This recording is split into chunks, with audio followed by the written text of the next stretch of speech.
ಸರ್ವರಿಗೂ ಹಾರ್ದಿಕವಾದ ಸ್ವಾಗತವನ್ನು ಕೋರುತ್ತಾ, ಆತ್ಮೀಯ ವಿದ್ಯಾರ್ಥಿಗಳೇ, ಇಂದು 9ನೇ ತರಗತಿಯ ವಿಜ್ಞಾನ ವಿಷಯದ ಅಧ್ಯಾಯ 5 ಜೀವದ ಮೂಲ ಘಟಕ ಈ ಅಧ್ಯಾಯವನ್ನು ಸಂಪೂರ್ಣವಾಗಿ ತಿಳಿದುಕೊಳ್ಳೋಣ. ಮೊದಲನೇದಾಗಿ ಈ ಜೀವಕೋಶದ ಆವಿಷ್ಕಾರದ ಬಗ್ಗೆ ತಿಳಿಯೋಣ. ರಾಬರ್ಟ್ ಹುಕ್ ಎಂಬ ವಿಜ್ಞಾನಿಯು ಕಾರ್ಕ್ನ ತೆಳುವಾದ ಪದರವನ್ನು ಪರಿಶೀಲಿಸುತ್ತಿದ್ದಾಗ ಜೇನುಗೂಡನ್ನು ಹೋಲುವ ಸಣ್ಣ ಸಣ್ಣ ಕೋಣೆಗಳಂಥ ರಚನೆಗಳನ್ನು ಅವರು ಗಮನಿಸಿದರು. ಕಾರ್ಕ್ ಎಂಬುದು ಮರವೊಂದರ ತೊಗಟೆಯಿಂದಾದ ವಸ್ತುವಾಗಿದೆ. ಇದು 1665ರಲ್ಲಿ ರಾಬರ್ಟ್ ಹುಕ್ ತಾವೇ ರೂಪಿಸಿದ ಸೂಕ್ಷ್ಮದರ್ಶಕದಿಂದ ಆಕಸ್ಮಿಕವಾಗಿ ಗಮನಿಸಿದ ಅಂಶ. ರಾಬರ್ಟ್ ಹುಕ್ ರವರು ಈ ಸಣ್ಣ ಪೆಟ್ಟಿಗೆಯಂಥ ರಚನೆಗಳನ್ನು ಸೆಲ್ ಗಳೆಂದು ಕರೆದರು. ಸೆಲ್ ಎಂಬುದು ಲ್ಯಾಟಿನ್ ಭಾಷೆಯ ಪದವಾಗಿದ್ದು ಸಣ್ಣ ಕೋಣೆ ಎಂಬ ಅರ್ಥವನ್ನು ನೀಡುತ್ತದೆ. ಇದು ಅತಿ ಸಣ್ಣ, ಅಷ್ಟೇನು ಪ್ರಮುಖವಲ್ಲದ ಸಂಗತಿ ಅನ್ನಿಸಬಹುದು, ಆದರೂ ವಿಜ್ಞಾನದ ಇತಿಹಾಸದಲ್ಲಿ ಅತ್ಯಂತ ಪ್ರಮುಖವಾಗಿದೆ. ಇದು ಜೀವಿಗಳು ಪ್ರತ್ಯೇಕ ಘಟಕಗಳಿಂದಾಗಿವೆ ಎಂದು ಮೊಟ್ಟಮೊದಲ ಬಾರಿಗೆ ವ್ಯಕ್ತಿಯೊಬ್ಬರು ಗಮನಿಸಿದ ಘಟನೆಯಾಗಿದೆ. ಈ ಘಟಕಗಳನ್ನು ಹೆಸರಿಸಲು ಬಳಸಿದ ಸೆಲ್ ಎಂಬ ಪದವನ್ನು ಇಂದಿಗೂ ಜೀವಶಾಸ್ತ್ರದಲ್ಲಿ ಬಳಸಲಾಗುತ್ತಿದೆ. ಹಾಗಾದರೆ ಈಗ ನಾವು ಜೀವಕೋಶಗಳ ಬಗ್ಗೆ ತಿಳಿಯೋಣ. ಜೀವಕೋಶಗಳು ಯಾವುದರಿಂದ ಮಾಡಲ್ಪಟ್ಟಿವೆ ಎಂಬುದನ್ನು ಚಟುವಟಿಕೆ 5.1 ತಿಳಿಯೋಣ. ನಾವು ಈರುಳ್ಳಿಗಡ್ಡೆಯಿಂದ ಸಣ್ಣ ಚೂರೊಂದು ತೆಗೆದುಕೊಳ್ಳಬೇಕು. ಒಂದು ಚಿಮಟ ಅಥವಾ ಫೋರ್ಸೆಪ್ಸ್ ಸಹಾಯದಿಂದ ಈರುಳ್ಳಿಯ ಒಳಭಾಗದ ತೆಳುವಾದ ಅಥವಾ ಎಪಿಡರ್ಮಿಸ್ ಎಂದು ಕರೆಯಲಾಗುವ ಪೊರೆಯನ್ನು ನಾವು ಬೇರ್ಪಡಿಸಬಹುದು. ಈ ಪೊರೆಯನ್ನು ಕೂಡಲೇ ನೀರಿರುವ ಗಾಜಿನ ತಟ್ಟೆಯಲ್ಲಿ ಹಾಕಬೇಕು. ಇದರಿಂದ ಪೊರೆ ಮಡಚುವುದು ಅಥವಾ ಒಣಗುವುದು ತಪ್ಪುತ್ತದೆ. ಈಗ ನಾವು ಒಂದು ಗಾಜಿನ ಸ್ಲೈಡ್ ಅನ್ನು ತೆಗೆದುಕೊಂಡು ಅದರ ಮೇಲೆ ಒಂದು ಹನಿ ನೀರನ್ನು ಹಾಕಿ ಈರುಳ್ಳಿ ಪೊರೆಯ ಸಣ್ಣ ಚೂರನ್ನು ಗಾಜಿನ ತಟ್ಟೆಯಿಂದ ಈ ಸ್ಲೈಡ್ಗೆ ವರ್ಗಾಯಿಸಬೇಕು. ಈರುಳ್ಳಿ ಪೊರೆಯ ಸಣ್ಣ ಚೂರು ಸ್ಲೈಡಿನ ಮೇಲೆ ಹರಡಿಕೊಂಡಿರುವುದನ್ನು ಖಚಿತಪಡಿಸಿಕೊಳ್ಳಬೇಕು. ಬಣ್ಣ ಹಚ್ಚುವ ಬ್ರಷ್ನ ಸಹಾಯದಿಂದ ಈ ಈರುಳ್ಳಿಯ ಪೊರೆಯನ್ನು ವರ್ಗಾವಣೆ ಮಾಡಬಹುದು. ಈಗ ನಾವು ಈ ಪೊರೆಯ ಮೇಲೆ ಒಂದು ಹನಿ ಶಾಪರನಿನ್ ದ್ರಾವಣ ಹಾಕಿ ಪ್ರಯೋಗಶಾಲೆಯಲ್ಲಿ ಬಳಸುವ ಸೂಜಿಯ ಸಹಾಯದಿಂದ ಕವರ್ ಸ್ಲಿಪ್ ಅನ್ನು ಅಳವಡಿಸಬೇಕು. ಈ ಕಾರ್ಯದ ವೇಳೆ ಕವರ್ ಸ್ಲಿಪ್ ಒಳಗಡೆ ಗಾಳಿಗುಳ್ಳೆಗಳು ಉಂಟಾಗದಂತೆ ಎಚ್ಚರ ವಹಿಸಬೇಕು. ನಾವು ಈಗ ಈರುಳ್ಳಿ ಪೊರೆಯ ತಾತ್ಕಾಲಿಕ ಸ್ಲೈಡ್ ಅನ್ನು ತಯಾರಿಸಿದ್ದೇವೆ. ಒಂದು ಸಂಯುಕ್ತ ಸೂಕ್ಷ್ಮದರ್ಶಕದಲ್ಲಿ ಮೊದಲು ಕಡಿಮೆ ಸಾಮರ್ಥ್ಯದ ಮಸೂರದಲ್ಲಿ, ನಂತರ ಅಧಿಕ ಸಾಮರ್ಥ್ಯದ ಮಸೂರದಲ್ಲಿ ಈ ಸ್ಲೈಡ್ ಅನ್ನು ನಾವು ವೀಕ್ಷಿಸಬಹುದು. ವೀಕ್ಷಿಸಿದಾಗ ಈ ರೀತಿಯ ಈರುಳ್ಳಿ ಪೊರೆಯ ಜೀವಕೋಶವನ್ನು ನಾವು ಕಾಣಬಹುದು.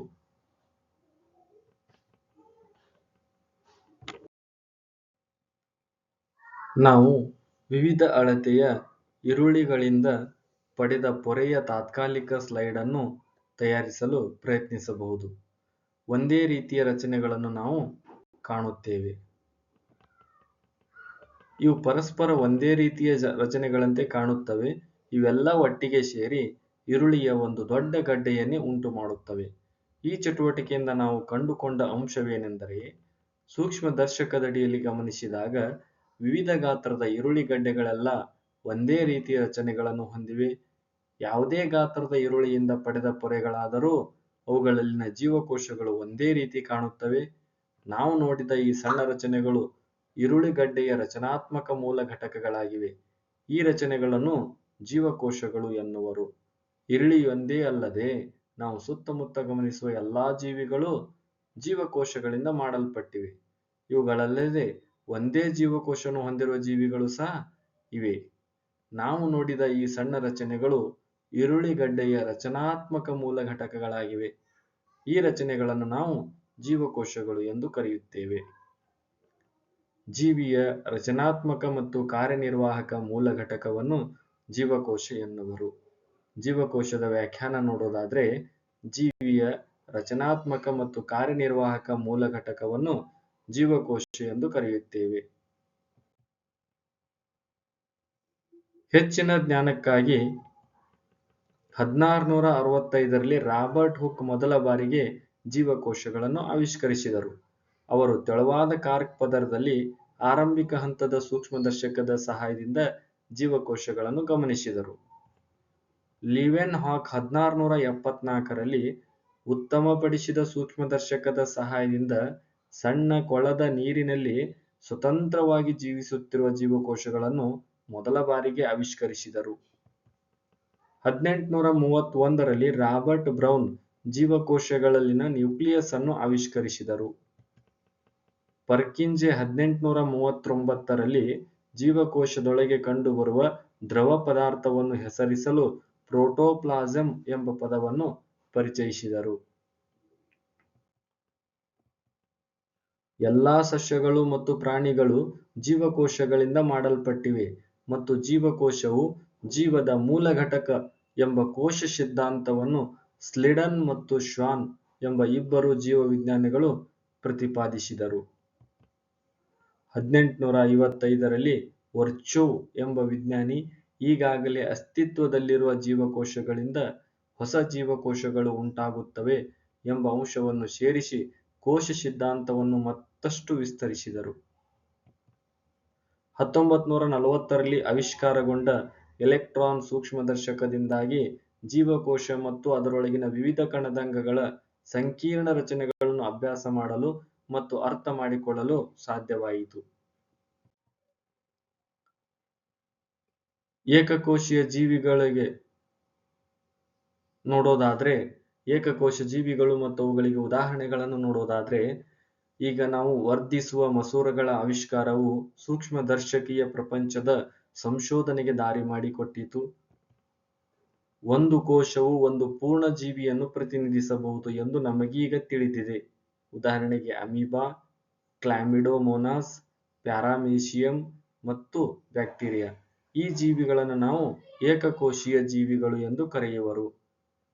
ಇನ್ನೊಂದು ರೀತಿಯಲ್ಲಿ ನೋಡೋದಾದ್ರೆ, ಏಕಕೋಶ ಜೀವಿಗಳು ಎಂದರೆ ಕೇವಲ ಒಂದು ಜೀವಕೋಶದಿಂದ ಮಾಡಿದ ಜೀವಕೋಶಗಳನ್ನು ಅಥವಾ ಕೇವಲ ಒಂದು ಜೀವಕೋಶದಿಂದ ಕೂಡಿದ ಜೀವಿಗಳನ್ನು ಏಕಕೋಶೀಯ ಜೀವಿಗಳು ಎಂದು ಕರೆಯುತ್ತಾರೆ. ಉದಾಹರಣೆಗಾಗಿ ನೋಡೋದಾದ್ರೆ amoeba, paramecium, euglena, chlamydomonas, yeast, chlorella, bacteria, plasmodium ಇತ್ಯಾದಿಗಳು ಏಕಕೋಶೀಯ ಜೀವಿಗಳಿಗೆ ಉದಾಹರಣೆಗಳಾಗಿವೆ.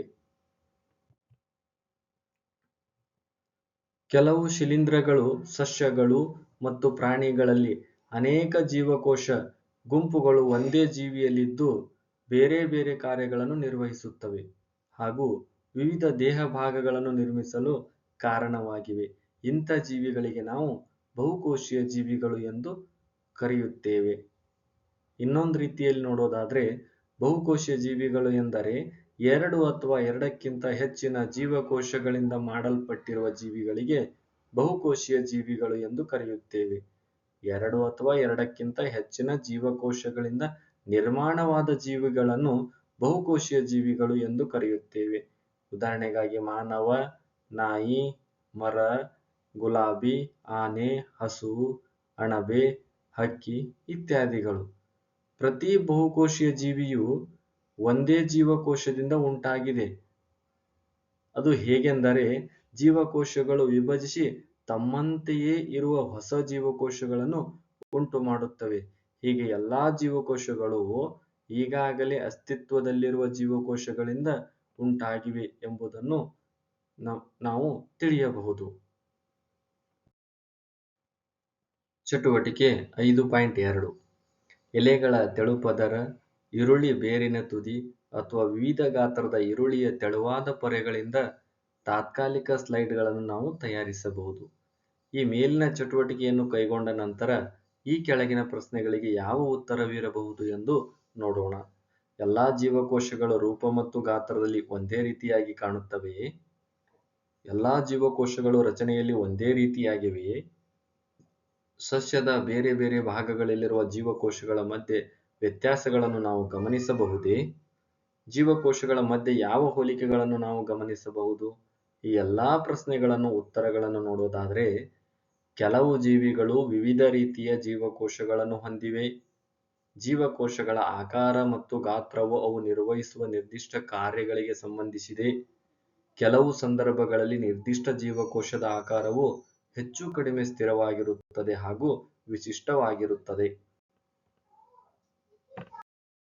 ಕೆಲವು ಜೀವಿಗಳು ವಿವಿಧ ರೀತಿಯ ಜೀವಕೋಶಗಳನ್ನು ಹೊಂದಿವೆ. ಈ ಕೆಳಗಿನ ಚಿತ್ರವನ್ನು ಗಮನಿಸಿ, ಇದು ಮನುಷ್ಯನ ದೇಹದಲ್ಲಿರುವ ಕೆಲವು ಕೋಶಗಳನ್ನು ಪ್ರತಿನಿಧಿಸುತ್ತವೆ. ಮೃದು ಸ್ನಾಯುಕೋಶ, ರಕ್ತಕೋಶಗಳು, ನರಕೋಶ, ಮೂಳೆಕೋಶ, ಅಂಡಾಣು, ವೀರ್ಯಾಣು, ಕೊಬ್ಬುಕೋಶ ಇವು ಮನುಷ್ಯ ದೇಹದ ವಿವಿಧ ಜೀವಕೋಶಗಳು. ಜೀವಕೋಶದ ಆಕಾರ ಮತ್ತು ಗಾತ್ರವು ಅವು ನಿರ್ವಹಿಸುವ ನಿರ್ದಿಷ್ಟ ಕಾರ್ಯಗಳಿಗೆ ಸಂಬಂಧಿಸಿದೆ. ಅಮೀಬಾದಂಥ ಜೀವಿಯು ಬದಲಾಗುವ ಆಕಾರದ ಜೀವಕೋಶವನ್ನು ಹೊಂದಿದೆ. ಕೆಲವು ಸಂದರ್ಭಗಳಲ್ಲಿ ನಿರ್ದಿಷ್ಟ ಜೀವಕೋಶದ ಆಕಾರವು ಹೆಚ್ಚು ಕಡಿಮೆ ಸ್ಥಿರವಾಗಿರುತ್ತದೆ ಹಾಗೂ ವಿಶಿಷ್ಟವಾಗಿರುತ್ತದೆ. ಉದಾಹರಣೆಗೆ, ನರಕೋಶಗಳು ವಿಶಿಷ್ಟ ಆಕಾರವನ್ನು ಹೊಂದಿವೆ. ಮನುಷ್ಯರಂತಹ ಬಹುಕೋಶೀಯ ಜೀವಿಗಳಲ್ಲಿ ವಿವಿಧ ಕಾರ್ಯಗಳ ಹಂಚಿಕೆ ಇರುತ್ತದೆ. ಇದರ ಅರ್ಥ ಮನುಷ್ಯನ ದೇಹದ ವಿವಿಧ ಭಾಗಗಳು ವಿವಿಧ ಕಾರ್ಯಗಳನ್ನು ನಿರ್ವಹಿಸುತ್ತವೆ. ಮನುಷ್ಯನ ದೇಹವು ಹೃದಯವನ್ನು ಹೊಂದಿದ್ದು ಅದು ರಕ್ತವನ್ನು ಪಂಪ್ ಮಾಡುತ್ತದೆ. ಜಠರವು ಆಹಾರವನ್ನು ಜೀರ್ಣಿಸುತ್ತದೆ ಇತ್ಯಾದಿ. ಇದೇ ರೀತಿ ಕಾರ್ಯಹಂಚಿಕೆಯು ಒಂದೇ ಜೀವಕೋಶದಲ್ಲೂ ಕಂಡುಬರುತ್ತದೆ.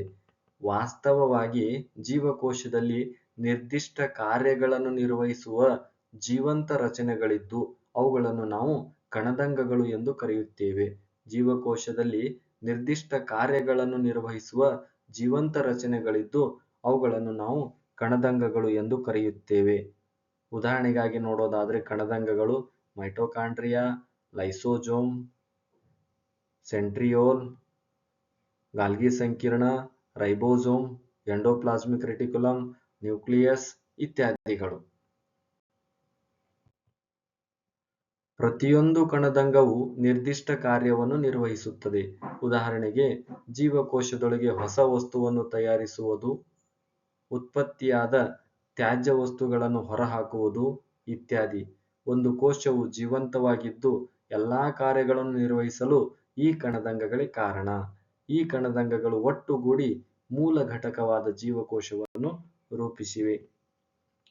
ಜೀವಕೋಶಗಳ ಕಾರ್ಯ ಯಾವುದೇ ಆಗಿರಲಿ ಮತ್ತು ಅವು ಯಾವುದೇ ಜೀವಿಗಳಲ್ಲಿ ಕಂಡು ಬಂದಿರಲಿ, ಎಲ್ಲಾ ಜೀವಕೋಶಗಳು ಒಂದೇ ರೀತಿಯ ಕಣದಂಗಗಳನ್ನು ಹೊಂದಿರುವುದು ಆಸಕ್ತಿದಾಯಕ ಸಂಗತಿಯಾಗಿದೆ. ಜೀವಕೋಶದೊಳಗಿನ ಚಟುವಟಿಕೆಗಳು ಮತ್ತು ಹೊರಗಿನ ಪರಿಸರದೊಂದಿಗೆ ಜೀವಕೋಶದ ವರ್ತನೆಗಳು ಸಾಧ್ಯವಾಗುವುದು ಈ ವಿಶಿಷ್ಟ ರಚನೆಗಳಿಂದಾಗಿಯೇ. ಇದು ಹೇಗೆ ಎಂಬುದನ್ನು ನಾವೀಗ ನೋಡೋಣ. ಜೀವಕೋಶವು ಯಾವುದರಿಂದ ಮಾಡಲ್ಪಟ್ಟಿದೆ? ಜೀವಕೋಶದ ರಚನಾತ್ಮಕ ವ್ಯವಸ್ಥೆಗಳು ಯಾವುವು ಎಂದು ನೋಡೋದಾದ್ರೆ, ಒಂದು ಜೀವಕೋಶವು ಹೇಗೆ ವ್ಯವಸ್ಥೆಗೊಳಿಸಲ್ಪಟ್ಟಿದೆ? ಜೀವಕೋಶದಲ್ಲಿ ಪ್ರಮುಖವಾಗಿ 3 ಭಾಗಗಳಿವೆ. ನಾವು ಒಂದು ಜೀವಕೋಶವನ್ನು ಸೂಕ್ಷ್ಮದರ್ಶಕದ ಅಡಿಯಲ್ಲಿ ಅಭ್ಯಾಸ ಮಾಡುವಾಗ 3 ರಚನೆಗಳನ್ನು ಬಹುತೇಕ ಪ್ರತಿಯೊಂದು ಜೀವಕೋಶದಲ್ಲಿ ನಾವು ನೋಡುತ್ತೇವೆ. ಅವುಗಳೆಂದರೆ 1. ಕೋಶಪೊರೆ, ಹೊರಗಡೆ ಇರುವಂತ ಕೋಶಪೊರೆ. 2. ಕೋಶಕೇಂದ್ರ, ಮಧ್ಯದಲ್ಲಿರುವಂತ ಕೋಶಕೇಂದ್ರ ಅಥವಾ ನ್ಯೂಕ್ಲಿಯಸ್. 3. ಕೋಶದ್ರವ್ಯ, ಈ ಕೋಶಪೊರೆ ಮತ್ತು ಕೋಶಕೇಂದ್ರದ ಮಧ್ಯಭಾಗದಲ್ಲಿರುವಂತಹ ವಸ್ತು ಕೋಶದ್ರವ್ಯ. ಜೀವಕೋಶದ ಪ್ರಮುಖವಾದ 3 ಭಾಗಗಳು ಕೋಶಪೊರೆ, ಕೋಶಕೇಂದ್ರ ಮತ್ತು ಕೋಶದ್ರವ್ಯ.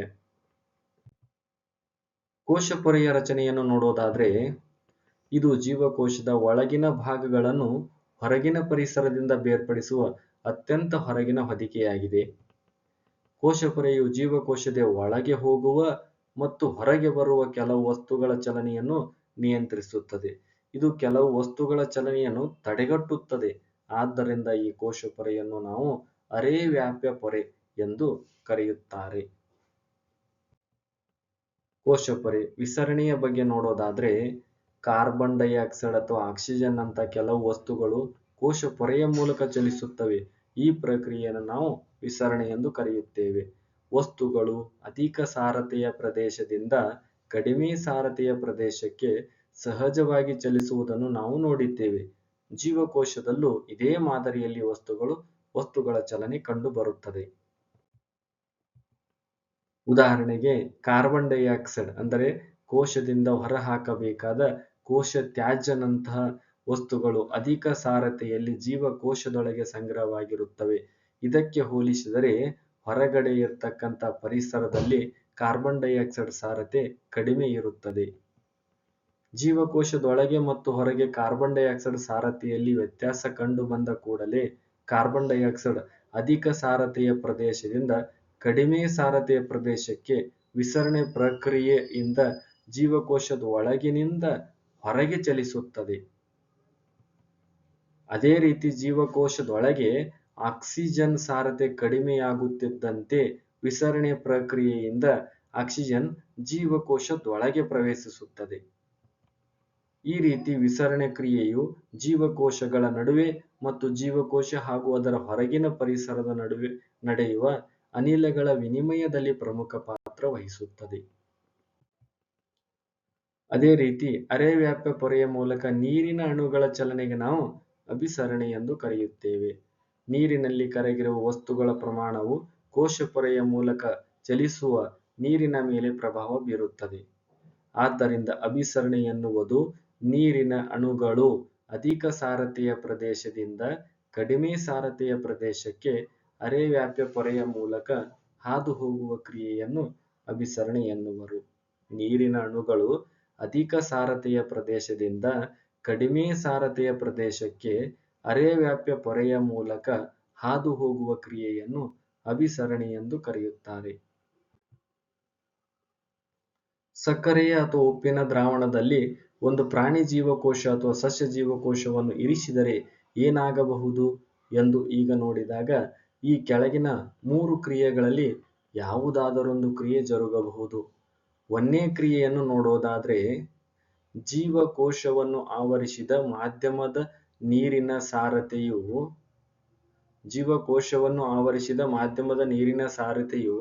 ಜೀವಕೋಶದೊಳಗಿನ ನೀರಿನ ಸಾರತೆಗಿಂತ ಹೆಚ್ಚಾದರೆ ಅಥವಾ ನೀರಿನ ಸಾರತೆಗಿಂತ ಹೆಚ್ಚಾಗಿದ್ದಲ್ಲಿ, ಅಂದರೆ ಜೀವಕೋಶವನ್ನು ಆವರಿಸಿದ ದ್ರಾವಣವು ಅತಿ ದುರ್ಬಲವಾಗಿದ್ದರೆ ಅಭಿಸರಣೆಯಿಂದ ಜೀವಕೋಶವು ನೀರನ್ನು ಪಡೆಯುತ್ತದೆ. ಇಂತಹ ದ್ರಾವಣವನ್ನು ಅತಿ ಕಡಿಮೆ ಸಾರತೆಯ ದ್ರಾವಣ ಅಥವಾ ಹೈಪೋಟೋನಿಕ್ ಸೊಲ್ಯೂಷನ್ ಎಂದು ಕರೆಯುತ್ತೇವೆ. ನೀರಿನ ಅಣುಗಳು ಕೋಶಪೊರೆಯ ಮೂಲಕ ಎರಡೂ ದಿಕ್ಕಿನಲ್ಲಿ ಸರಾಗವಾಗಿ ಚಲಿಸುತ್ತವೆ, ಆದರೆ ಜೀವಕೋಶದಿಂದ ಹೊರಗೆ ಹೋಗುವುದಕ್ಕಿಂತ ಹೆಚ್ಚಿನ ಪ್ರಮಾಣದಲ್ಲಿ ನೀರು ಜೀವಕೋಶದೊಳಗೆ ಚಲಿಸುತ್ತದೆ. ಒಟ್ಟಾರೆ ಇದರ ಪರಿಣಾಮವಾಗಿ ನೀರು ಜೀವಕೋಶವನ್ನು ಪ್ರವೇಶಿಸುತ್ತದೆ. ಇದರಿಂದ ಜೀವಕೋಶವು ಉಬ್ಬುವ ಸಾಧ್ಯತೆ ಇದೆ. ಎರಡನೇ ವಿಧಾನವನ್ನು ನೋಡೋದಾದ್ರೆ ಜೀವಕೋಶವನ್ನು ಆವರಿಸಿದ ಮಾಧ್ಯಮದ ನೀರಿನ ಸಾರತೆಯು ನಿಖರವಾಗಿ ಜೀವಕೋಶದೊಳಗಿನ ನೀರಿನ ಸಾರತೆಯಷ್ಟೇ ಇದ್ದರೆ ಕೋಶಪೊರೆಯ ಮೂಲಕ ನೀರಿನ ಕಣಗಳ ಚಲನೆ ಇರುವುದಿಲ್ಲ. ಇಂಥ ದ್ರಾವಣವನ್ನು ನಾವು ಸಮಸಾರತೆಯ ದ್ರಾವಣ ಎಂದು ಕರೆಯುತ್ತೇವೆ. ನೀರಿನ ಅಣುಗಳು ಕೋಶಪೊರೆ ಎರಡೂ ದಿಕ್ಕಿನಲ್ಲಿ ಸರಾಗವಾಗಿ ಚಲಿಸುತ್ತವೆ, ಆದರೆ ಜೀವಕೋಶದ ಒಳಗೆ ಬರುವ ನೀರಿನ ಪ್ರಮಾಣವು ಹೊರಗೆ ಹೋಗುವ ನೀರಿನ ಪ್ರಮಾಣದಷ್ಟೇ ಇರುತ್ತದೆ. ಇದರಿಂದ ಒಟ್ಟಾರೆಯಾಗಿ ನೀರಿನ ಚಲನೆ ಇರುವುದಿಲ್ಲ, ಜೀವಕೋಶವು ಮೂಲ ಗಾತ್ರದಷ್ಟೇ ಇರುತ್ತದೆ. ಮೂರನೇ ವಿಧಾನ ನೋಡೋದಾದ್ರೆ ಜೀವಕೋಶವನ್ನು ಆವರಿಸಿದ ಮಾಧ್ಯಮದ ನೀರಿನ ಸಾರತೆಯು ಜೀವಕೋಶದೊಳಗಿನ ನೀರಿನ ಸಾರತೆಗಿಂತ ಕಡಿಮೆಯಾಗಿದ್ದರೆ, ಅಂದರೆ ಜೀವಕೋಶವನ್ನು ಆವರಿಸಿದ ದ್ರಾವಣವು ಪ್ರಬಲವಾಗಿದ್ದರೆ ಜೀವಕೋಶವು ಅಭಿಸರಣೆಯಿಂದ ನೀರನ್ನು ಕಳೆದುಕೊಳ್ಳುತ್ತದೆ. ಅಂತಹ ದ್ರಾವಣವನ್ನು ಅಧಿಕ ಸಾರತೆಯ ದ್ರಾವಣ ಎಂದು ಕರೆಯುತ್ತೇವೆ. ಪುನಃ ನೀರು ಕೋಶಪೊರೆಯ ಮೂಲಕ ಎರಡೂ ದಿಕ್ಕಿನಲ್ಲಿ ಚಲಿಸುತ್ತದೆ, ಆದರೆ ಈ ಬಾರಿ ಜೀವಕೋಶದ ಒಳಗೆ ಹೋಗುವುದಕ್ಕಿಂತ ಹೆಚ್ಚಿನ ಪ್ರಮಾಣದ ನೀರು ಜೀವಕೋಶದಿಂದ ಹೊರಗೆ ಚಲಿಸುತ್ತದೆ. ಆದ್ದರಿಂದ ಜೀವಕೋಶವು ಮುದುಡುತ್ತದೆ ಅಥವಾ ಜೀವಕೋಶವು ಕುಗ್ಗುತ್ತದೆ. ಚಟುವಟಿಕೆ 5.3 ಮೊಟ್ಟೆಯನ್ನು ಬಳಸಿಕೊಂಡು ಅಭಿಸರಣಿ ಕ್ರಿಯೆ.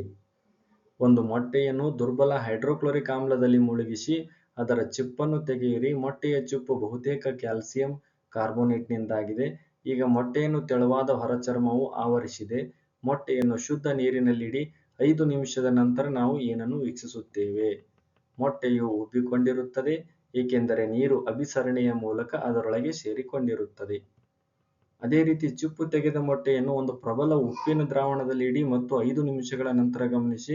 ಮೊಟ್ಟೆಯ ಗಾತ್ರದಲ್ಲಿ ಸಂಕೋಚಿಸಿರುತ್ತದೆ. ಏಕೆ? ಮೊಟ್ಟೆಯೊಳಗೆ ನೀರು ಉಪ್ಪಿನ ದ್ರಾವಣಕ್ಕೆ ಚಲಿಸುತ್ತದೆ. ಮೊಟ್ಟೆಯೊಳಗಿನ ನೀರು ಉಪ್ಪಿನ ದ್ರಾವಣಕ್ಕೆ ಚಲಿಸುತ್ತದೆ, ಏಕೆಂದರೆ ಉಪ್ಪಿನ ದ್ರಾವಣವು ಅತಿ ಪ್ರಬಲವಾಗಿದೆ. ಇದೇ ರೀತಿ ಚಟುವಟಿಕೆಯನ್ನು ನಾವು ಒಣ ದ್ರಾಕ್ಷಿ ಅಥವಾ ಜಲ್ದೂರ್ ಹಣ್ಣುಗಳನ್ನು ಬಳಸಿಕೊಂಡು ಪ್ರಯತ್ನಿಸಬಹುದಾಗಿದೆ. ಚಟುವಟಿಕೆ 5.4 ಕೆಲವು ಒಣ ದ್ರಾಕ್ಷಿ ಅಥವಾ ಎಪ್ರಿಕಾಟ್ಗಳನ್ನು ನೀರಿನಲ್ಲಿ ಹಾಕಿ ಸ್ವಲ್ಪ ಕಾಲ ಬಿಡಿ. ನಂತರ ಅವುಗಳನ್ನು ಪ್ರಬಲ ಸಕ್ಕರೆ ದ್ರಾವಣ ಅಥವಾ ಉಪ್ಪಿನ ದ್ರಾವಣದಲ್ಲಿ ಇರಿಸಿ. ನೀವು ಈ ಕೆಳಗಿನ ಬದಲಾವಣೆಗಳನ್ನು ಕಾಣುವಿರಿ. ನೀರಿನಲ್ಲಿ ಹಾಕಿದಾಗ ಎಲ್ಲಾ ಒಣ ಹಣ್ಣುಗಳು ನೀರನ್ನು ಹೀರಿಕೊಂಡು ಉಬ್ಬಿಕೊಂಡಿರುತ್ತವೆ. ಆದರೆ ಪುನಃ ಅವುಗಳನ್ನು ಪ್ರಬಲ ದ್ರಾವಣದಲ್ಲಿ ಇರಿಸಿದಾಗ ತಮ್ಮಲ್ಲಿನ ನೀರನ್ನು ಕಳೆದುಕೊಂಡು ಗಾತ್ರದಲ್ಲಿ ಸಂಕೋಚಿಸುತ್ತವೆ. ಸಿಹಿ ನೀರಿನಲ್ಲಿ ವಾಸಿಸುವ ಏಕಕೋಶೀಯ ಜೀವಿಗಳು ಮತ್ತು ಬಹುತೇಕ ಸಸ್ಯಗಳು ಅಭಿಸರಣೆ ಕ್ರಿಯೆಯಿಂದ ನೀರನ್ನು ಪಡೆದುಕೊಳ್ಳುತ್ತವೆ. ಸಸ್ಯಗಳು ಬೇರಿನಿಂದ ನೀರನ್ನು ಹೀರಿಕೊಳ್ಳುವ ಕ್ರಿಯೆ ಕೂಡ ಅಭಿಸರಣೆಗೆ ಒಂದು ಉದಾಹರಣೆಯಾಗಿದೆ. ಹೀಗೆ ಒಂದು ಜೀವಕೋಶದ ಜೀವಿತಾವಧಿಯಲ್ಲಿ ನಡೆಯುವ ಅನಿಲಗಳ ಮತ್ತು ನೀರಿನ ವಿನಿಮಯದಲ್ಲಿ ಅಭಿಸರಣೆ ಪ್ರಮುಖವಾಗಿದೆ. ಇದರ ಜೊತೆಗೆ ಜೀವಕೋಶವು ತನ್ನ ಪರಿಸರದಿಂದ ಪೋಷಣೆಯನ್ನು ಪಡೆಯುತ್ತದೆ. ಶಕ್ತಿಯನ್ನು ಬಳಸಿಕೊಳ್ಳುವ ಒಂದು ವಿಧದ ಸಾಗಾಣಿಕಾ ಕ್ರಿಯೆಯಲ್ಲಿ ವಿವಿಧ ಅಣುಗಳ ಜೀವಕೋಶದ ಒಳಗೆ ಮತ್ತು ಹೊರಗೆ ಚಲಿಸುತ್ತವೆ.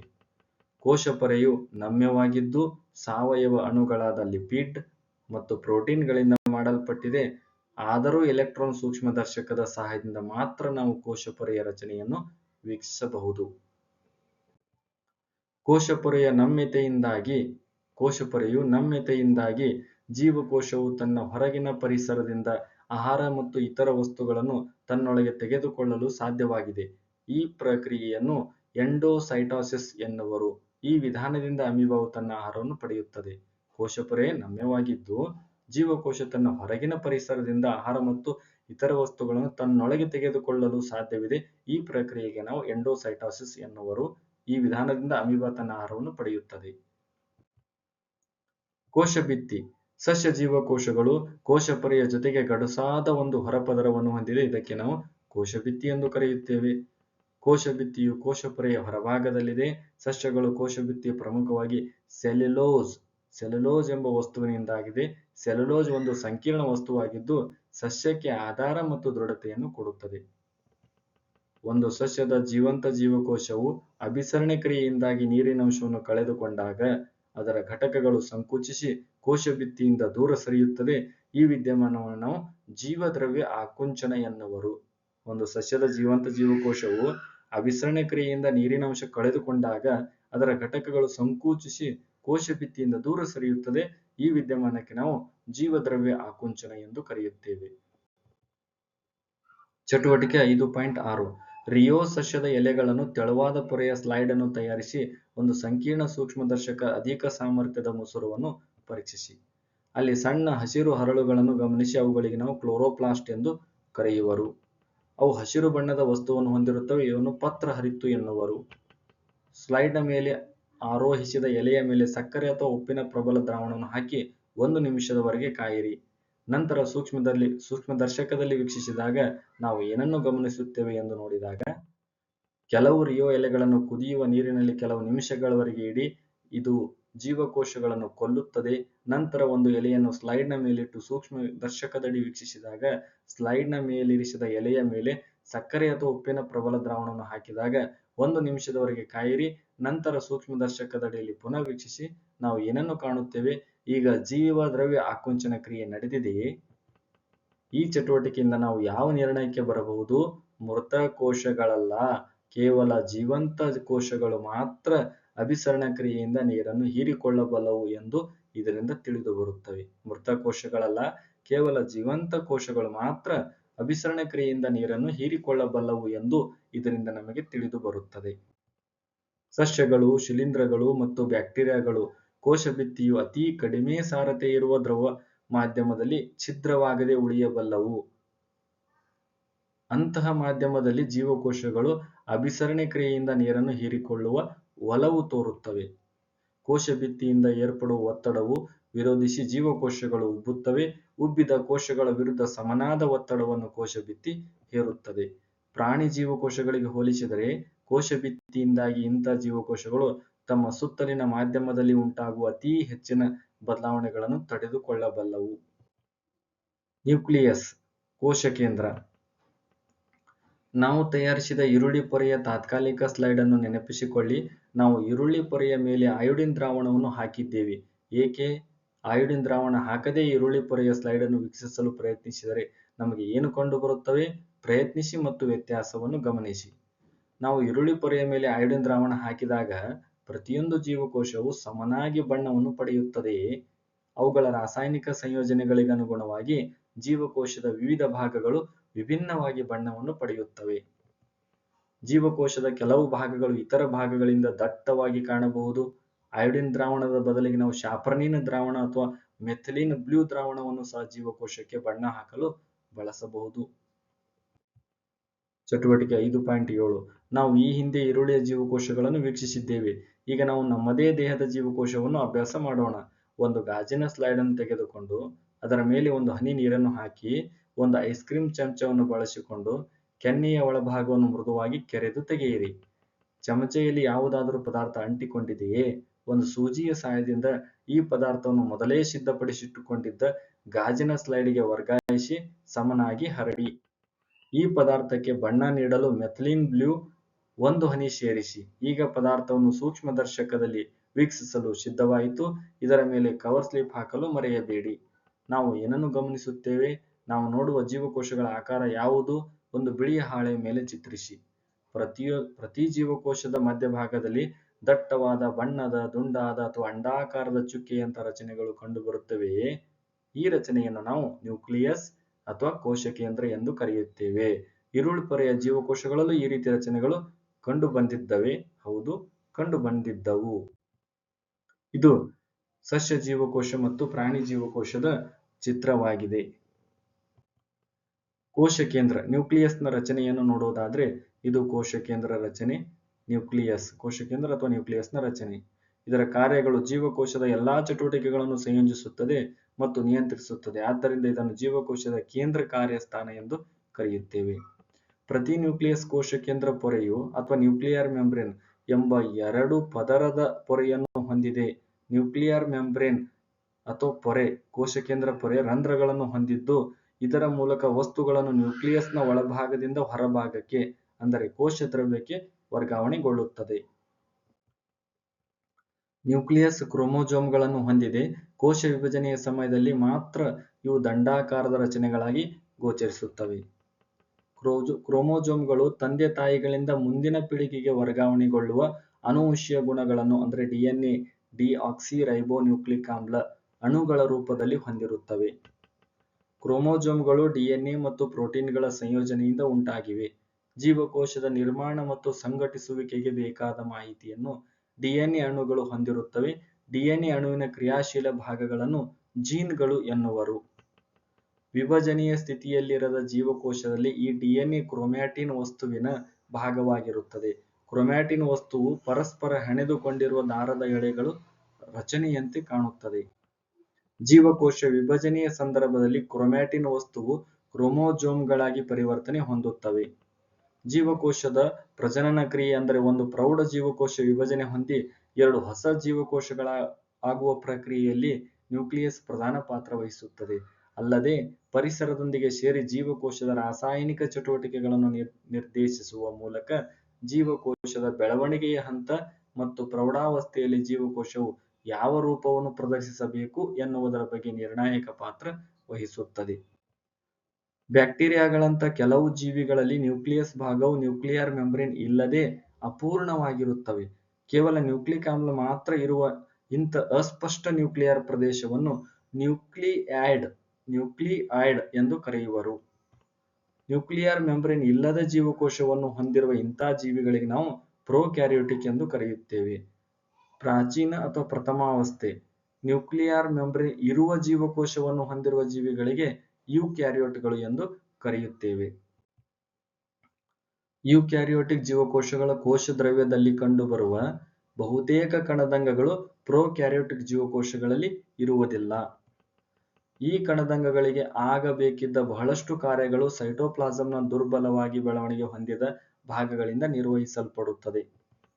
ದ್ವಿತೀಯ ಸಂಶ್ಲೇಷಣೆ ನಡೆಸುವ ಪ್ರೊಕ್ಯಾರಿಯೋಟಿಕ್ ಬ್ಯಾಕ್ಟೀರಿಯಾಗಳು ಸೂಕ್ಷ್ಮ ಪೊರೆಯಿಂದಾದ ಚೀಲಗಳಂಥ ರಚನೆಗಳಲ್ಲಿ ಪತ್ರಹರಿತನ್ನು ಒಳಗೊಂಡಿದ್ದರೆ, ಯೂಕ್ಯಾರಿಯೋಟಿಕ್ ಜೀವಕೋಶಗಳು ಪ್ಲಾಸ್ಟಿಡ್ಗಳಲ್ಲಿ ಪತ್ರಹರಿತನ್ನು ಹೊಂದಿವೆ. ಕೋಶ ದ್ರವ್ಯವನ್ನು ನೋಡೋದಾದ್ರೆ, ಈರುಳ್ಳಿ ಪೊರೆಯ ಮತ್ತು ಮಾನವನ ಗಲ್ಲಗಳ ಒಳಭಾಗದ ಜೀವಕೋಶಗಳ ತಾತ್ಕಾಲಿಕ ಸ್ಲೈಡ್ ಅನ್ನು ವೀಕ್ಷಿಸಿದಾಗ ನಮಗೆ ಜೀವಕೋಶದಲ್ಲಿ ಕೋಶ ಪೊರೆಯಿಂದ ಆವೃತವಾದ ವಿಶಾಲ ಪ್ರದೇಶವು ಕಂಡುಬರುತ್ತದೆ. ಈ ಪ್ರದೇಶವು ಅತ್ಯಂತ ಕಡಿಮೆ ಪ್ರಮಾಣದಲ್ಲಿ ಬಣ್ಣವನ್ನು ಪಡೆದಿರುತ್ತದೆ. ಇದಕ್ಕೆ ಕೋಶ ದ್ರವ್ಯ ಸೈಟೋಪ್ಲಾಸಂ ಎಂದು ಹೆಸರು. ಸೈಟೋಪ್ಲಾಸಂ ಕೋಶ ಪೊರೆಯೊಳಗಿರುವ ದ್ರವರೂಪದ ವಸ್ತುವಾಗಿದ್ದು, ಇದು ವಿಶಿಷ್ಟ ರಚನೆಗಳಾದ ಕಣದಂಗಗಳನ್ನು ಹೊಂದಿದೆ. ಪ್ರತಿ ಕಣದಂಗವು ಜೀವಕೋಶಕ್ಕಾಗಿ ನಿರ್ದಿಷ್ಟ ಕಾರ್ಯವನ್ನು ನಿರ್ವಹಿಸುತ್ತದೆ. ಕಣದಂಗಗಳು ಪೊರೆಯಿಂದ ಆವೃತವಾಗಿವೆ. ನಿರ್ದಿಷ್ಟ ನ್ಯೂಕ್ಲಿಯಸ್ ಅನ್ನು ಹೊಂದಿರದ ಪ್ರೊಕ್ಯಾರಿಯೋಟ್ಗಳಲ್ಲಿ ಪೊರೆಯಿಂದ ಆವೃತವಾಗಿರುವ ಕಣದಂಗಗಳು ಕಂಡುಬರುವುದಿಲ್ಲ. ಇನ್ನೊಂದು ಕಡೆ ಯೂಕ್ಯಾರಿಯೋಟ್ ಜೀವಕೋಶಗಳು ನ್ಯೂಕ್ಲಿಯರ್ ಮೆಂಬ್ರೇನ್ ಹಾಗೂ ಪೊರೆ ಸಹಿತ ಕಣದಂಗಗಳನ್ನು ಹೊಂದಿವೆ. ವೈರಸ್ಗಳ ಉದಾಹರಣೆಯನ್ನು ತೆಗೆದುಕೊಂಡು ಪೊರೆಯ ಮಹತ್ವವನ್ನು ಚಿತ್ರಿಸಬಹುದು. ವೈರಸ್ಗಳು ಯಾವುದೇ ಪೊರೆಯನ್ನು ಹೊಂದಿರುವುದಿಲ್ಲ. ಆದ್ದರಿಂದ ಜೀವಿಗಳ ದೇಹದ ಒಳಗೆ ಪ್ರವೇಶಿಸಿ ಅವುಗಳ ಕೋಶ ವ್ಯವಸ್ಥೆಯನ್ನು ತಮ್ಮ ಸಂತಾನೋತ್ಪತ್ತಿಗೆ ಬಳಸಿಕೊಳ್ಳುವವರೆಗೂ ಅವು ಯಾವುದೇ ಜೈವಿಕ ಲಕ್ಷಣಗಳನ್ನು ತೋರಿಸುವುದಿಲ್ಲ. ಈ ಕೆಳಗಿನ ಕೋಷ್ಟಕದಲ್ಲಿ ಪ್ರೊಕ್ಯಾರಿಯೋಟ್ ಮತ್ತು ಯೂಕ್ಯಾರಿಯೋಟ್ ಜೀವಕೋಶಗಳ ನಡುವಿನ ವ್ಯತ್ಯಾಸವನ್ನು ನೀಡಲಾಗಿದೆ. ಪ್ರೊಕ್ಯಾರಿಯೋಟ್ ಜೀವಕೋಶ ಗಾತ್ರದಲ್ಲಿ ಸಾಮಾನ್ಯವಾಗಿ ಸಣ್ಣದು 1 ರಿಂದ 10 ಮೈಕ್ರಾನ್ ಮೀಟರ್, ಗಾತ್ರ ಸಾಮಾನ್ಯವಾಗಿ ದೊಡ್ಡದು 5 ರಿಂದ 100 ಮೈಕ್ರಾನ್ ಮೀಟರ್.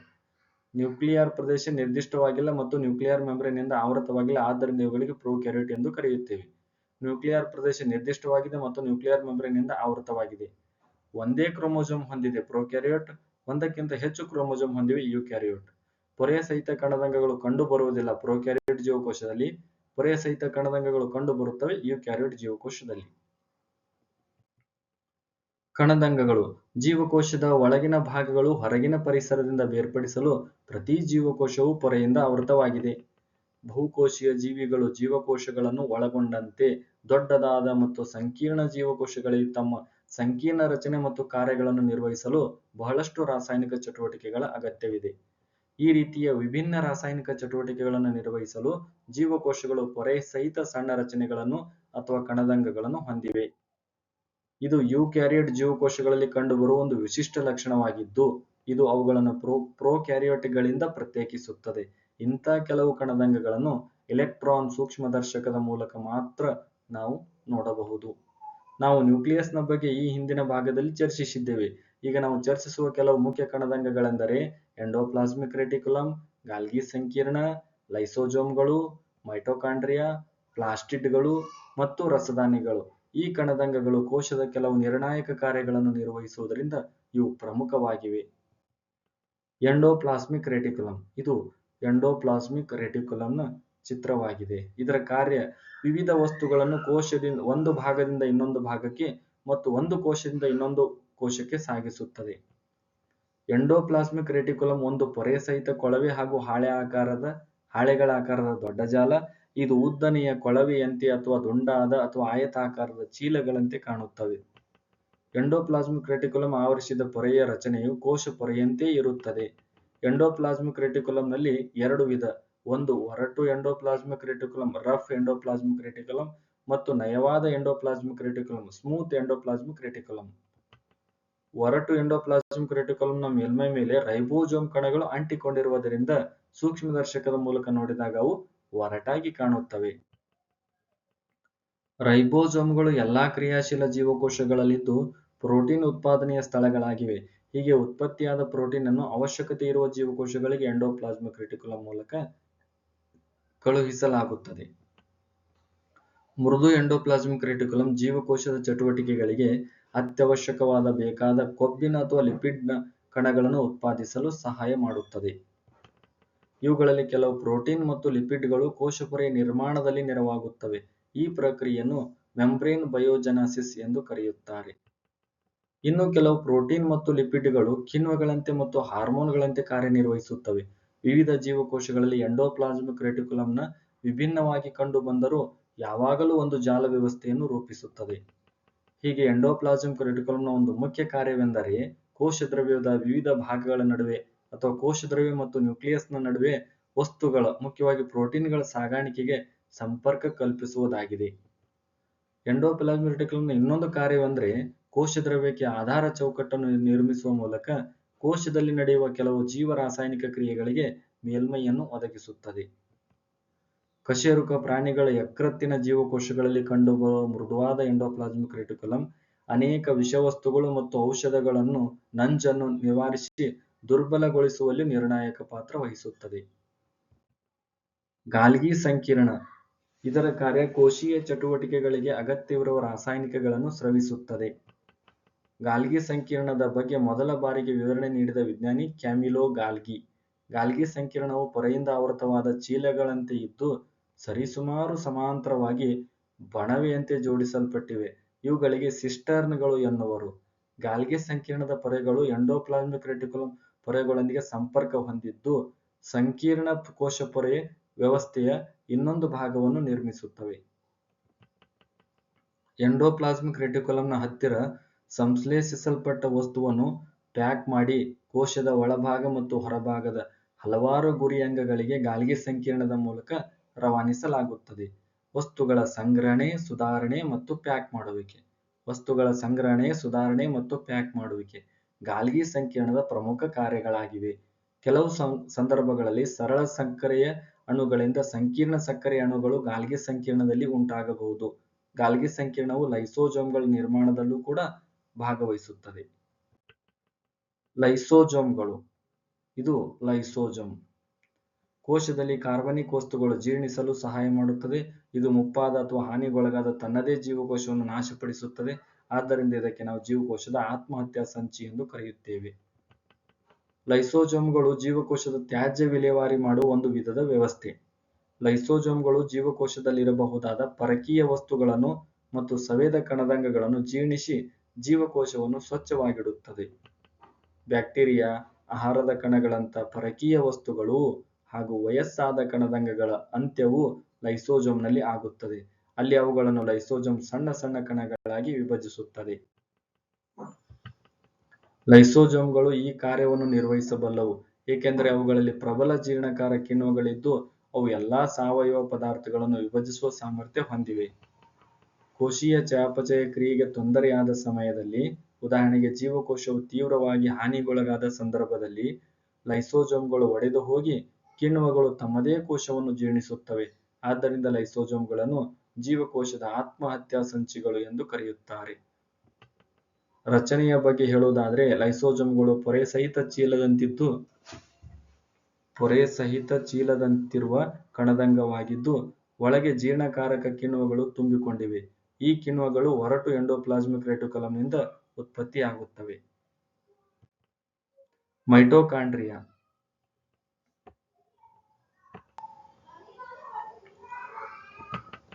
ಮೈಟೋಕಾಂಡ್ರಿಯಾ ಜೀವಕೋಶದ ಶಕ್ತಿ ಕೇಂದ್ರವೆಂದು ಹೆಸರಿಸಲಾಗಿದೆ. ಜೀವದ ಉಳಿವಿಗೆ ಅಗತ್ಯವಾದ ಅನೇಕ ರಾಸಾಯನಿಕ ಚಟುವಟಿಕೆಗಳನ್ನು ನಿರ್ವಹಿಸಲು ಅಗತ್ಯವಾದ ಶಕ್ತಿಯನ್ನು ಮೈಟೋಕಾಂಡ್ರಿಯಾವು ಎಟಿಪಿ ಅಂದರೆ ಅಡಿನೋಸೈನ್ ಟ್ರೈಫಾಸ್ಫೇಟ್ ಅಣುವಿನ ರೂಪದಲ್ಲಿ ಬಿಡುಗಡೆ ಮಾಡುತ್ತದೆ. ಎಟಿಪಿಯನ್ನು ಜೀವಕೋಶದ ಚಲಾವಣೆಯಲ್ಲಿರುವ ಶಕ್ತಿಯ ನಾಣ್ಯ ಎಂದು ಕರೆಯಲಾಗುತ್ತದೆ. ಶರೀರವು ಹೊಸ ರಾಸಾಯನಿಕ ಸಂಯುಕ್ತಗಳನ್ನು ಉಂಟು ಮಾಡಲು ಮತ್ತು ಯಾಂತ್ರಿಕ ಕೆಲಸಗಳನ್ನು ನಿರ್ವಹಿಸಲು ಎಟಿಪಿ ರೂಪದಲ್ಲಿ ಸಂಗ್ರಹವಾಗಿರುವ ಶಕ್ತಿಯನ್ನು ಬಳಸಿಕೊಳ್ಳುತ್ತದೆ. ಆಹಾರದಿಂದ ಶಕ್ತಿ ಉತ್ಪಾದಿಸಲು ಸಹಾಯ ಮಾಡುತ್ತದೆ. ಇವನ್ನು ಜೀವಕೋಶದ ಶಕ್ತಿ ಉತ್ಪಾದನಾ ಕೇಂದ್ರ ಎಂದು ಕರೆಯುತ್ತಾರೆ. ಮೈಟೋಕಾಂಡ್ರಿಯಾವು ಜೋಡಿ ಪೊರೆಯಿಂದ ಆವೃತವಾಗಿದೆ. ಹೊರಗಿನ ಪೊರೆಯು ಅನೇಕ ಸೂಕ್ಷ್ಮ ರಂಧ್ರಗಳನ್ನು ಹೊಂದಿದೆ. ಹಾಗೆಯೇ ಒಳಗಿನ ಪೊರೆಯು ಆಳವಾಗಿ ಮಡಿಕೆಗಳಿವೆ. ಈ ಮಡಿಕೆಗಳು ಎಟಿಪಿಯಿಂದಾಗುವ ರಾಸಾಯನಿಕ ಕ್ರಿಯೆಗಳಿಗೆ ವಿಶಾಲವಾದ ಮೇಲ್ಮೈ ಪ್ರದೇಶವನ್ನು ಒದಗಿಸುತ್ತದೆ.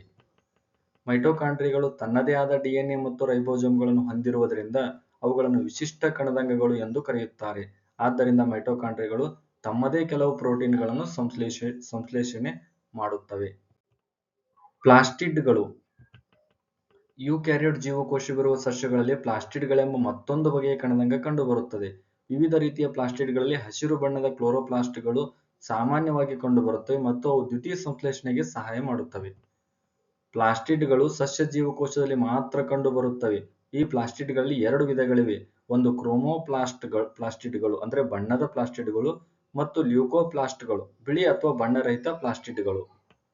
ಕ್ಲೋರೋಫಿಲ್ಗಳಿರುವ ಪ್ಲಾಸ್ಟಿಡ್ಗಳನ್ನು ಕ್ಲೋರೋಪ್ಲಾಸ್ಟ್ಗಳೆನ್ನುವರು.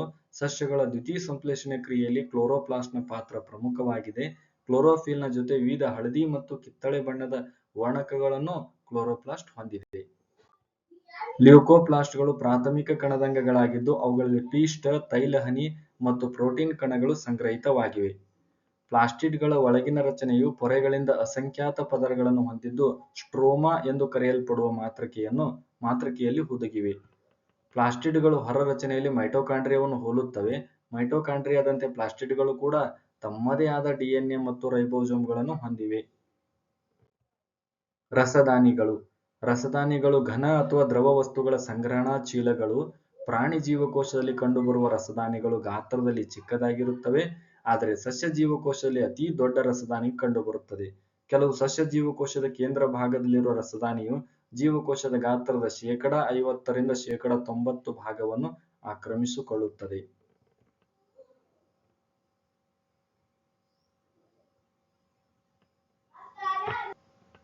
ಸಸ್ಯ ಜೀವಕೋಶದಲ್ಲಿ ಕಂಡುಬರುವ ರಸದಾನಿಗಳು ಸಸ್ಯ ರಸದಿಂದ ತುಂಬಿಕೊಂಡು ಜೀವಕೋಶಕ್ಕೆ ಉಬ್ಬಿದ ರಚನೆ ಮತ್ತು ಬಿಗಿತವನ್ನು ನೀಡುತ್ತದೆ. ಸಸ್ಯ ಜೀವಕೋಶ ಜೀವಂತವಾಗಿರಲು ಅಗತ್ಯವಾಗಿ ಬೇಕಾದ ಅನೇಕ ವಸ್ತುಗಳು ರಸದಾನಿಗಳಲ್ಲಿ ಸಂಗ್ರಹಿತವಾಗಿರುತ್ತವೆ. ಅವುಗಳೆಂದರೆ ಅಮೈನೋ ಆಮ್ಲಗಳು, ಸಕ್ಕರೆ, ವಿವಿಧ ಸಾವಯವ ಆಮ್ಲಗಳು ಮತ್ತು ಕೆಲವು ಪ್ರೋಟೀನ್ಗಳು. ಅಮೀಬಾದಂಥ ಏಕಕೋಶೀಯ ಜೀವಿಗಳಲ್ಲಿ ಆಹಾರ ರಸದಾನಿಯು ಅಮೀಬಾ ಸೇವಿಸುವಂಥ ಆಹಾರ ವಸ್ತುಗಳನ್ನು ಹೊಂದಿರುತ್ತದೆ. ಇನ್ನೂ ಕೆಲವು ಏಕಕೋಶ ಜೀವಿಗಳಲ್ಲಿರುವ ವಿಶೇಷ ರಸದಾನಿಗಳು ನೀರಿನ ಅಧಿಕ ಅಂಶ ಮತ್ತು ವ್ಯರ್ಥ ಪದಾರ್ಥಗಳನ್ನು ಜೀವಕೋಶದಿಂದ ಹೊರಹಾಕುತ್ತದೆ. ಹೀಗೆ ಪ್ರತಿ ಜೀವಕೋಶವು ತನ್ನ ಪೊರೆಗಳನ್ನು ಮತ್ತು ಕಣದಂಗಗಳನ್ನು ನಿರ್ದಿಷ್ಟ ರೀತಿಯಲ್ಲಿ ವ್ಯವಸ್ಥೆಗೊಳಿಸಿಕೊಳ್ಳುವುದರ ಮೂಲಕ ತನ್ನದೇ ಆದ ರಚನೆ ಮತ್ತು ಕಾರ್ಯನಿರ್ವಹಿಸುವ ಸಾಮರ್ಥ್ಯವನ್ನು ಗಳಿಸಿಕೊಳ್ಳುತ್ತದೆ. ಹೀಗೆ ಜೀವಕೋಶವು ಮೂಲಭೂತ ರಚನಾ ವ್ಯವಸ್ಥೆಯನ್ನು ಹೊಂದಿದೆ. ಇದು ಉಸಿರಾಟ, ಪೋಷಣೆ ಪಡೆಯುವಿಕೆ, ತ್ಯಾಜ್ಯ ಪದಾರ್ಥಗಳ ವಿಸರ್ಜನೆ ಅಥವಾ ಹೊಸ ಪ್ರೋಟೀನ್ಗಳ ಸಂಶ್ಲೇಷಣೆಯಂಥ ಕೆಲಸಗಳನ್ನು ನಿರ್ವಹಿಸಲು ಜೀವಕೋಶಕ್ಕೆ ನೆರವಾಗುತ್ತದೆ. ಹೀಗೆ ಜೀವಕೋಶವು ಜೀವಿಗಳ ಮೂಲಭೂತ ರಚನಾತ್ಮಕ ಘಟಕವಾಗಿದೆ. ಇದು ಜೀವಕೋಶದ ಮೂಲಭೂತ ಕಾರ್ಯನಿರ್ವಾಹಕ ಘಟಕವೂ ಆಗಿದೆ. ಕೋಶ ವಿಭಜನೆ. ಜೀವಿಗಳು ಬೆಳವಣಿಗೆ ಹೊಂದಲು ಹಳೆಯ, ಸತ್ತ ಮತ್ತು ಗಾಯಗೊಂಡ ಜೀವಕೋಶಗಳನ್ನು ಬದಲಿಸಲು ಹಾಗೂ ಸಂತಾನೋತ್ಪತ್ತಿಗೆ ಅಗತ್ಯವಾದ ಲಿಂಗಾಣುಗಳ ರೂಪಿಸಲು ಹೊಸ ಜೀವಕೋಶಗಳು ರೂಪುಗೊಳ್ಳುತ್ತವೆ. ಹೊಸ ಜೀವಕೋಶಗಳು ಉಂಟು ಮಾಡುವ ಪ್ರಕ್ರಿಯೆಯನ್ನು ನಾವು ಕೋಶ ವಿಭಜನೆ ಎಂದು ಕರೆಯುತ್ತೇವೆ. ಕೋಶ ವಿಭಜನೆಯಲ್ಲಿ ಮೈಟಾಸಿಸ್ ಮತ್ತು ಮಿಯಾಸಿಸ್ ಎಂಬ ಎರಡು ವಿಧಗಳಿವೆ. ಜೀವಿಗಳು ಬೆಳವಣಿಗೆ ಹೊಂದಲು ಅಧಿಕ ಜೀವಕೋಶಗಳು ವಿಭಜನೆಗೊಳ್ಳುವ ಪ್ರಕ್ರಿಯೆಗೆ ನಾವು ಮೈಟಾಸಿಸ್ ಎಂದು ಕರೆಯುತ್ತೇವೆ. ಈ ಪ್ರಕ್ರಿಯೆಯಲ್ಲಿ ತಾಯಿ ಕೋಶ ಎಂದು ಕರೆಯಲ್ಪಡುವ ಪ್ರತಿಯೊಂದು ಜೀವಕೋಶವು ವಿಭಜನೆ ಹೊಂದಿ 2 ತದ್ರೂಪಿ ಮರಿಕೋಶಗಳು ಉಂಟಾಗುತ್ತವೆ. ಮರಿಕೋಶಗಳು ತಾಯಿ ಕೋಶಗಳಲ್ಲಿರುವಷ್ಟೇ ಸಂಖ್ಯೆಯ ವರ್ಣತಂತುಗಳನ್ನು ಹೊಂದಿರುತ್ತವೆ. ಇದು ಜೀವಿಗಳ ಬೆಳವಣಿಗೆ ಮತ್ತು ಅಂಗಾಂಶಗಳ ದುರಸ್ತಿಗೆ ಸಹಾಯಕವಾಗಿದೆ.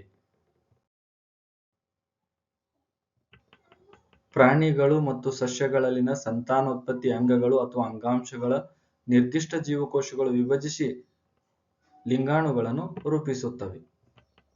ಈ ಲಿಂಗಾಣುಗಳು ನಿಷೇಚನಗೊಂಡು ಹೊಸ ಸಂತತಿಗಳನ್ನು ಉಂಟು ಮಾಡುತ್ತವೆ. ಈ ನಿರ್ದಿಷ್ಟ ಕೋಶಗಳು 2 ಬಾರಿ ವಿಭಜನೆ ಹೊಂದುವ ಮಿಯಾಸಿಸ್ ಕೋಶ ವಿಭಜನೆ ಪ್ರಕ್ರಿಯೆಯಲ್ಲಿ ಪಾಲ್ಗೊಳ್ಳುತ್ತವೆ.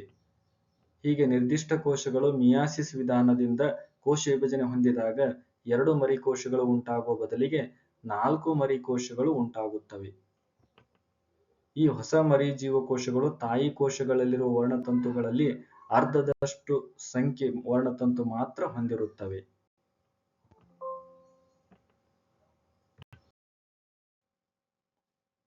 ಧನ್ಯವಾದಗಳು.